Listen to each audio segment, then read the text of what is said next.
Okay, let's get this show on the road.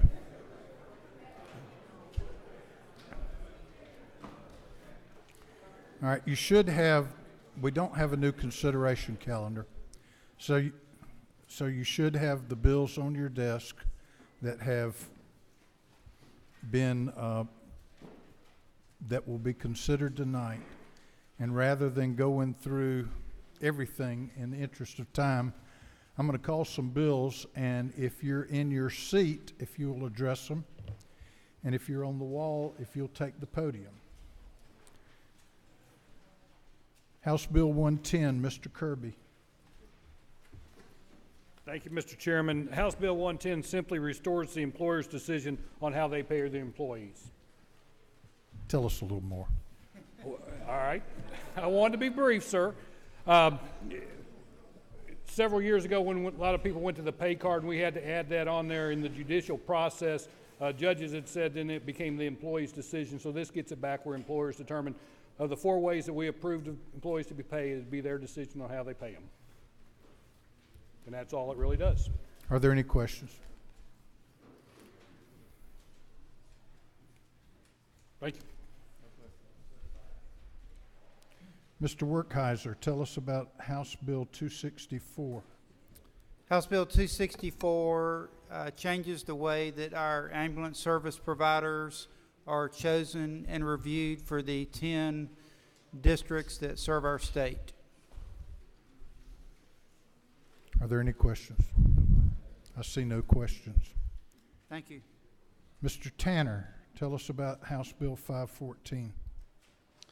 Thank you, Mr. Chairman. 514 is a behavioral health commission that would be appointed by the governor, the speaker, lieutenant governor, and the Supreme Court, and it would go for 4 years to the 2023. Are there any questions? I see no questions. Mr. Smith, tell us about House Bill 84. House Bill 84 has been voted on twice in this House last year, as a matter of fact, and all it is the transparency and the pricing of health care. I see no questions. Mr. Werkheiser, tell us about House Bill 123. 123 changes the Workforce Development Board back to the Department of Labor. And how many times have we moved this in the last 5 or 10 years? 5 times in 5 years, so we don't want to break that streak. You have no other questions.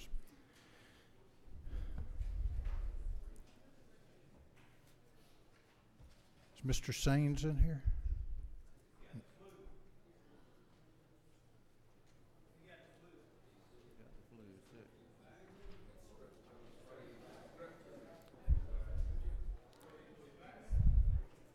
Chuck, can you explain House Bill 470?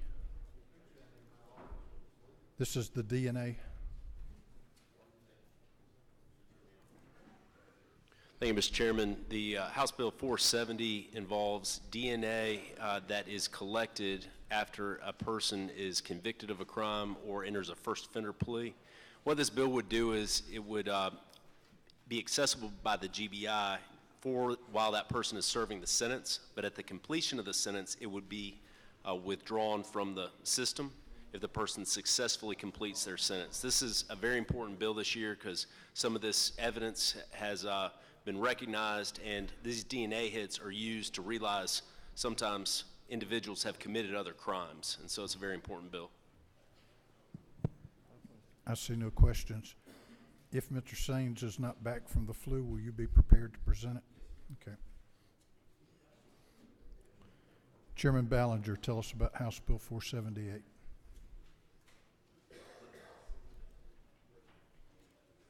House Bill 478 is the update to the Child Abuse Registry. Basically, it provides for whenever somebody is, there is a substantiated case of abuse, someone is able to, they receive notification that they might be put on the registry. They're able to fight the possibility of them being on the registry. A hearing is held. And then it also allows for a stay if there's a criminal prosecution. You have no questions. Chairman Hitchens, 530. 530 has been known as the homeschool bill for about 2 months now, and it's in reference to what you read on the Atlanta Journal-Constitution front page yesterday about some children that were abused, tortured, and killed in my home county back in December. We've rewritten this thing about 6 or 7 times, and we finally came to agreement about 6 o'clock last night with the lawyers from the homeschool. But what it essentially does is when someone takes their children out of school and they say they're gonna homeschool them verbally, if they don't file the proper documentation and the child doesn't return to school for 45 days, DFACS becomes involved. If they did file it and DFACS comes to their house and they show them the documents, DFACS will rescind and leave. You have no questions. Mr. Rhodes, tell us about 540.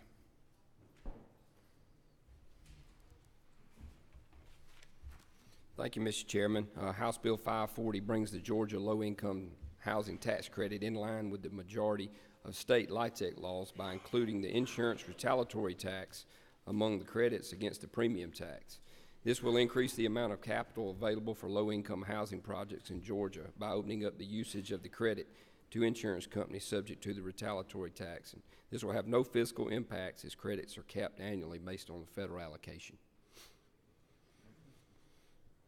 Does anybody know what he just said?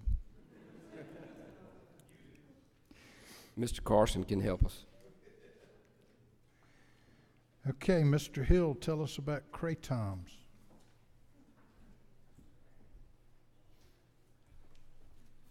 Thank you, Mr. Chairman, committee. Kratom is a new thing on the market, it seems to be, to some of us anyway. And it's a packaging, it's in a tea family, or coffee family. And it's been sold at convenience stores, and children have access to it. It can be a stimulant, it can be a sedative, and so we're trying to get some kind of control of it so we know what the labeling is, because right now the labeling just says not for human consumption, but people are buying it. It does seem to have, after a close study this past year with the Senate, it does have a good side, it does have a bad side, and so we just want to make sure that what our consumers are buying is pure kratom and not adulterated with fentanyl or anything else. So this study kind of said we're going to head this way to control, hopefully get some control of what's in the packaging, and that you have to be 18 years of age to be able to buy it, because there is some signs showing of overdose situations where the kratom has been found in the system of the individual. And so this will help monitor and check for pure kratom, and that way in a couple of years maybe we can revisit this and decide if it needs to be labeled as category 1, 2, or 3. You have no questions. Thank you, sir. Chairman Stevens, tell us about House Bill 483. Our annual drug update bill that whenever new drugs are released from the FDA, DEA may have classified them. This just puts it into our state code. You have no questions. Mr. Setzler, tell us about House Bill 481. Chairman, House Bill 481 recognizes that current law prohibits the abortion of a child at 20 weeks gestation age. This moves that to when they have a heartbeat. Be glad to take questions. You have no questions. Okay, let's set the calendar. Second supplemental calendar. Under modified open rule, House Bill 110. All right, there's a move. It's on. Under modified open rule, House Bill 264.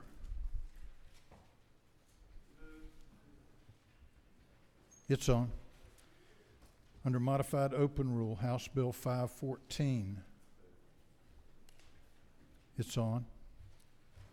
Under modified structured rule, House Bill 84. It's on. Modified Structure Rule, House Bill 123. It's on. Under Modified Structure Rule, House Bill 470. It's on.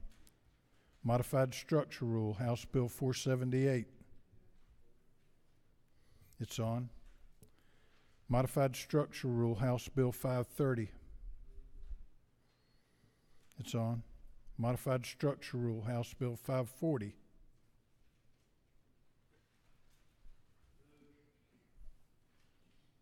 It's on. Modified Structure, House Bill 551. It's on. Excuse me? Structured Rule, House Bill 483. It's on. Structured Rule, House Bill 481. All right, there is a motion, there is objection. This one's pretty important. Let's take a few minutes and talk about what the pros and cons of this are. Talk about your bill. Thank you, Mr. Chairman. Again, HB 481, as alluded to earlier, is a bill that recognizing existing law. Ed, pull your mic a little bit away from your mouth. Okay. Is that better, Mr. Chairman? Yeah. Okay, thank you. Thank you, Mr. Chairman. HB 481 changes the point at which an abortion is prohibited in Georgia from 20 weeks gestational age, which is today, to the point at which there's a heartbeat present. Through the process, some folks that come to me and ask for some changes. There was concern, even though we all recognize, the manner of conception really has nothing to do with the innocence of the child, that there be an exception for rape included, and that rape and incest exception up to 20 weeks was added. And the committee also added an exemption for some, again, Chairwoman and some others voted for an amendment that was asked for to try to bring consensus that dealt with very, very difficult fatally medical conditions with pregnancies. The committees added that as well, so we've got those 4 exemptions. In addition, we have, as has been advised of us by folks who looked at this in other states and what's most appropriate, that we include children in utero for state-specific population counts. It doesn't affect census data, it doesn't affect any of that, because those are already covered by other provisions of law. It allows us in circumstances where, for example, we would apportion things on population. It allows them in certain areas to be included in a population count where for example, the medical population, we recognize children in utero or patients.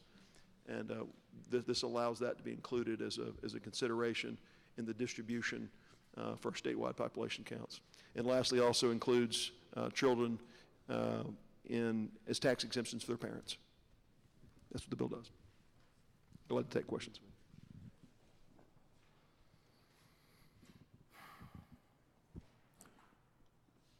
If this goes to the floor, we will, certainly there'll be floor debate and there'll be discussion. So just for the limited purpose of what we're doing here, we'll hear from the propounder, we'll hear from the objector. Leader Trammell. Thank you, Mr. Chairman. This bill effectively is an abortion ban and constitutes a very restrictive law that has been found unconstitutional in at least 3 states who have adopted similar laws. Mr. Chairman, we're here proposing to put a bill that was put in the committee process on the committee day yesterday and voted out onto the floor with a limited debate rule at the 11th hour on the last day that the bill can pass from this chamber to the Senate chamber. And this is a bad bill.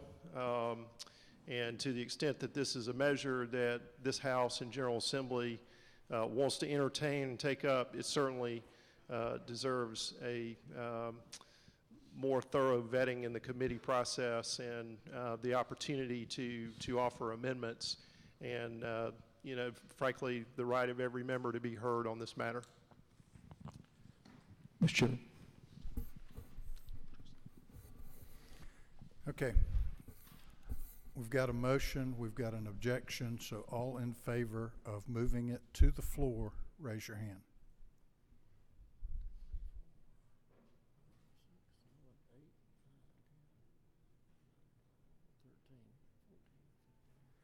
Okay, all opposed to moving it to the floor.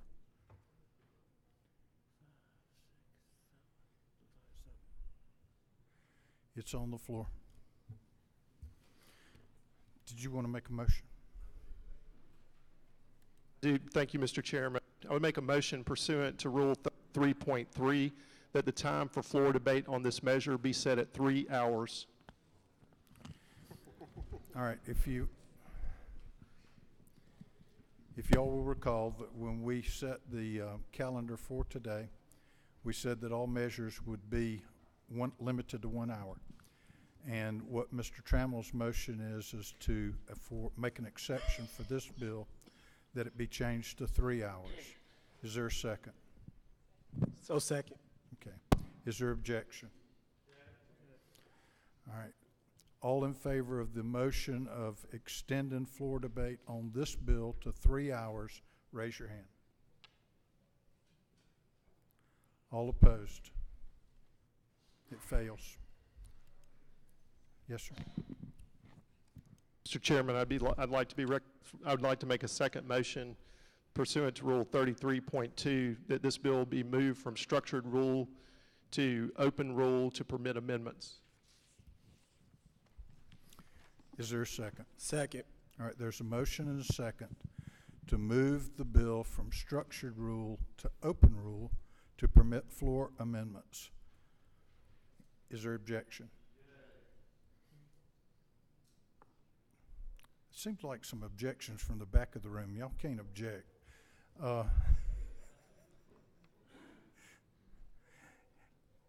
All in favor of the motion to move the bill from structured to open, raise your hand.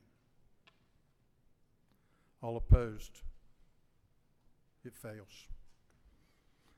Anything else? Sir.